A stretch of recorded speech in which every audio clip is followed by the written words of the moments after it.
Okay, let's go.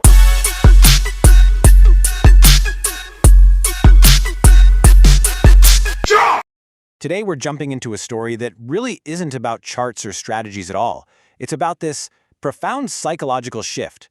It's a journey that started, believe it or not, on a mountain, and it ended up completely transforming a struggling trader's entire approach, not just to the markets, but to his whole life. This feeling right here, I think a lot of us can relate to this. This is where so many people start. It's that feeling of complete chaos, where every single click is driven by panic or greed or fear. The market just becomes this giant mirror for your own emotional roller coaster, and that is a really dangerous and draining place to be. All right, so let's dive into this first stage of the journey, trading your feelings. This is the mindset of a trader who's just completely driven by impulse and anxiety.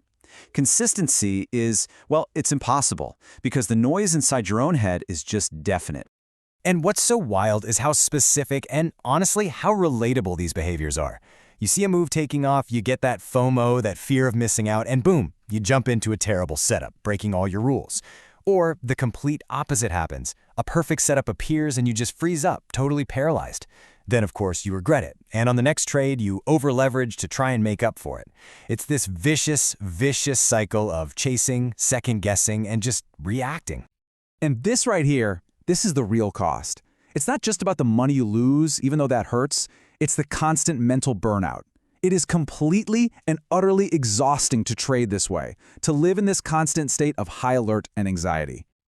So, every great story of transformation has that one moment, right? The breaking point. And this one's no different. It's the moment when that cycle of emotional trading finally leads to a catastrophic failure. A failure so big it forces you to reevaluate absolutely everything. In this slide lays out exactly how that downward spiral can happen. It almost always starts with a huge win, the kind that makes you feel totally invincible, like you're on fire. So what do? You immediately jump back in, thinking you're on a hot streak. But that next trade loses. So to make the money back fast, you take another trade, but this time you over-leverage. And just like that, the account is blown. It's a terrifyingly fast drop from the highest high to the absolute lowest low. And this is rock bottom. You're just staring at the screen, the money's gone, and you're asking yourself these huge fundamental questions. It's that moment of pure despair where you actually think about just giving up for good, convinced that you're just not cut out for this. And looking back, it became so clear that this whole destructive cycle was being fueled by one single toxic belief. This idea that just doing more, that trading more, will somehow automatically lead to making more. The reality, as he was about to learn, was the complete opposite. It wasn't about doing more, it was about doing less, but doing it with total intention. So, the answer didn't come from another trading book or some fancy new indicator. Nope, it came from the most unexpected place you can imagine, halfway up a mountain in Mecca, in a moment where he was physically and mentally just spent. Can you imagine hearing this when you're completely consumed by financial stress? He's sitting there, can't even catch his breath, and a fellow traveler shares this perspective. It's so profound, so cosmic, that it just stops him dead in his tracks. It's a reminder of a much bigger picture. Before they went their separate ways, the traveler handed him this small book. And it wasn't about trading at all. It was about consciousness, about being present, about purpose. And this little, unexpected gift, it became the catalyst for a massive internal shift.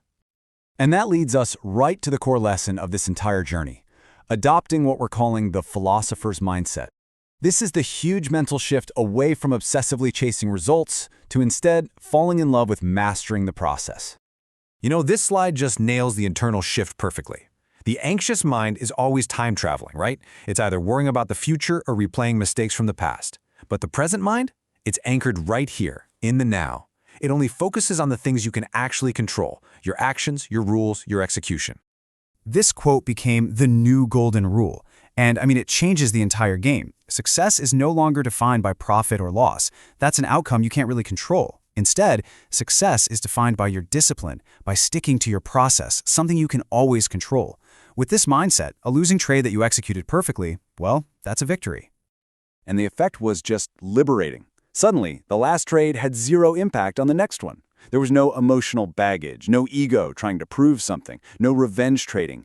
Each trade was just its own single, detached moment in time, which allowed for clean, objective execution.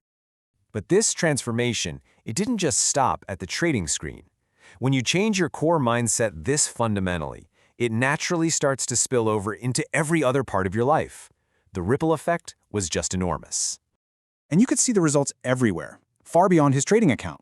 His daily routine improved. He started taking better care of his health. His relationships got stronger. He started to meditate, found more contentment in his day-to-day, and developed this genuine appreciation for life.